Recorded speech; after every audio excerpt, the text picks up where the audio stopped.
السلام عليكم ورحمة الله تعالى وبركاته. الأم تركز على إيه؟ كمية الطعام ولا نوعية الطعام؟ الهدف أنا أشبع طفلي ولا أديله نوعيات أكل يستفيد بيها أفضل؟ دي سؤالين مهمين جدا بوجههم لكل أم. كمية ولا النوعية؟ وهدفك ايه من طعام طفلك؟ ايه الهدف بتاعك من طعام طفلك؟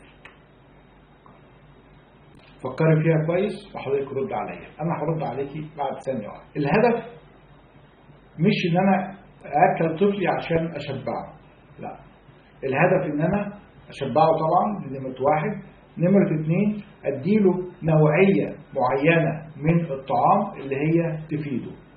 طيب، هل كل مرحلة عمرية لها نوعيات معينة من الأكل؟ أيوة بالظبط كده.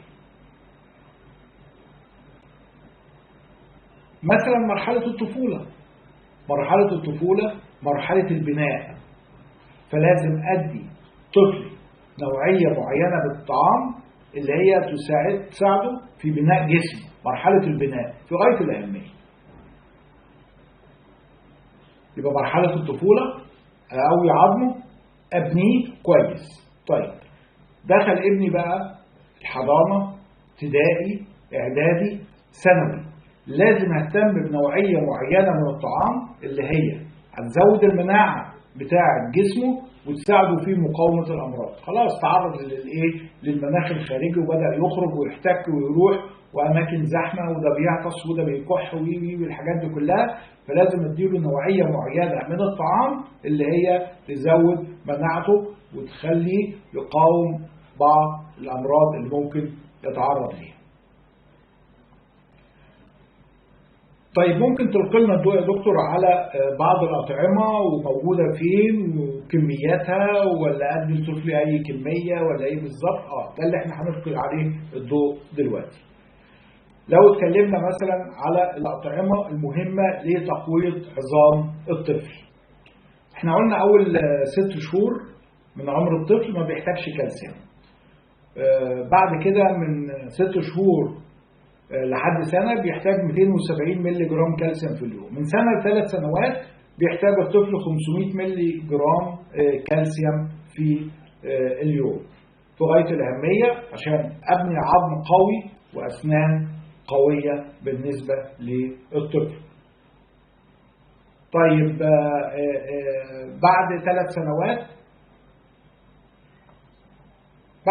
سنوات إلى ما شاء الله وعمر لحد الجامعة بيحتاج على الأقل بياخد جرام كالسيوم في اليوم. طب فيتامين د يا دكتور؟ فيتامين د بيحتاج الطفل منذ الولادة 400 وحدة في اليوم. أدي بعد كده كل الأعمار السنية محتاجة فيتامين د.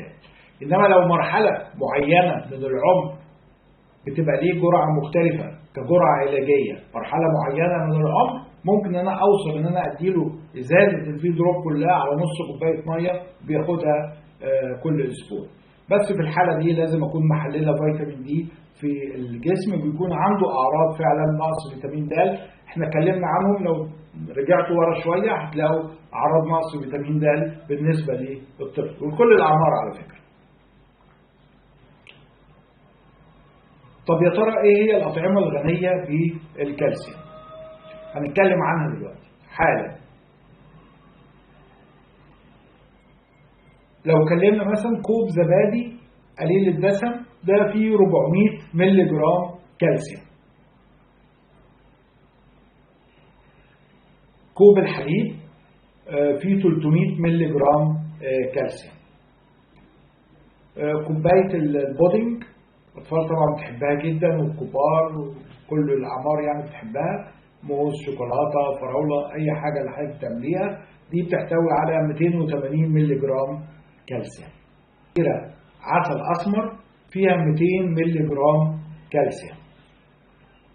معلقة كبيرة من الطحينة فيها 60 مللي جرام كالسيوم.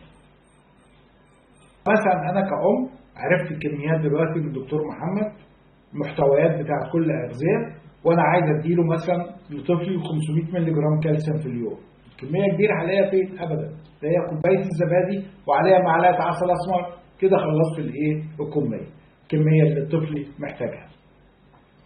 ودي طبعا طعمها جميل والأطفال بتحبها.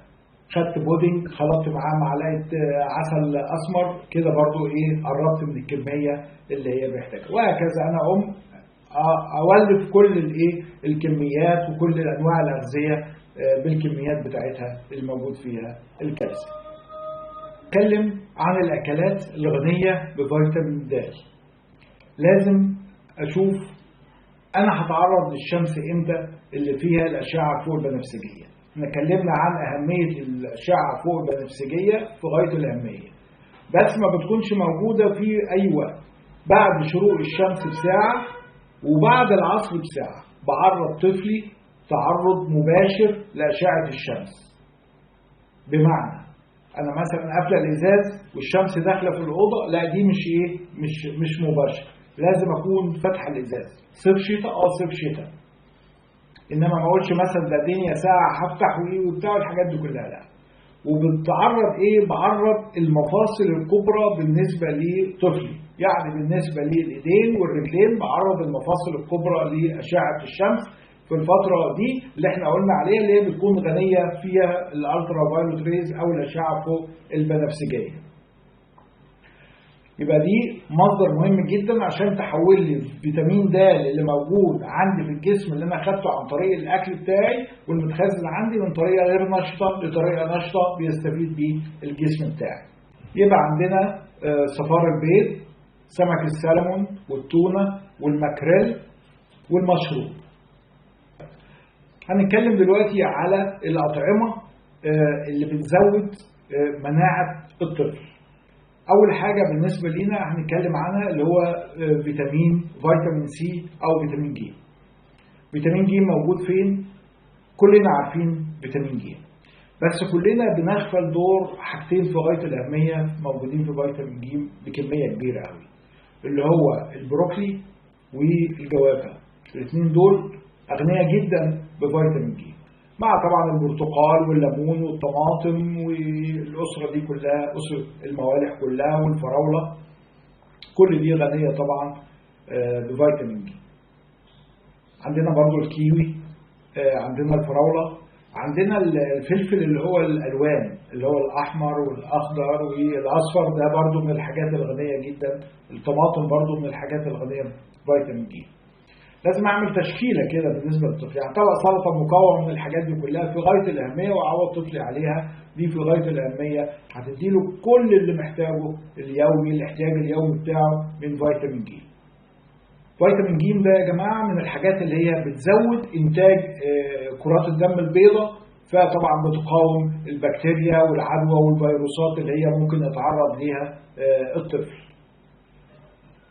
يعني لو خدنا 6 حبات من الخضار والفاكهة يوميا، 8 حبات من الفراولة يوميا، دي كده خدت احتياجاتي من فيتامين ج على مدار اليوم كله. طيب المكسرات والحبوب الكاملة زي البليلة، والبقوليات زي الفول والعدس واللوبيا والفاصوليا، الرز البني وبيجي مستورد تقريبا.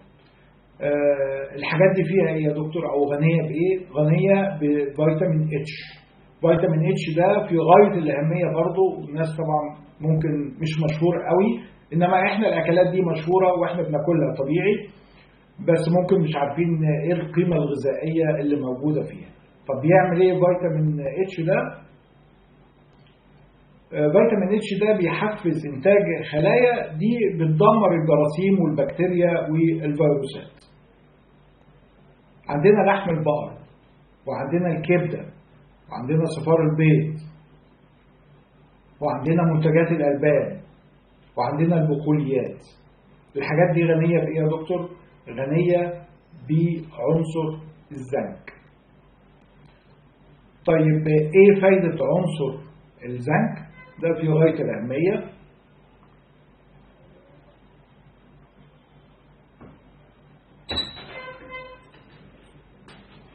سامع رجل.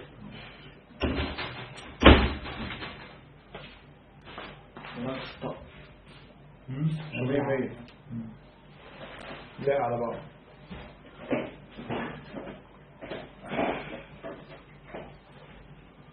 بيزود من إنتاج خلايا الدم البيضاء المقاومة للجراثيم، وكمان من الحاجات اللي هي بتساعد على التئام الجروح اللي هو الزنك. الجزر يا جماعة يحتوي على مادة اسمها البيتا كاروتين. البيتا كاروتين دي بتتحول في الجسم إلى فيتامين A.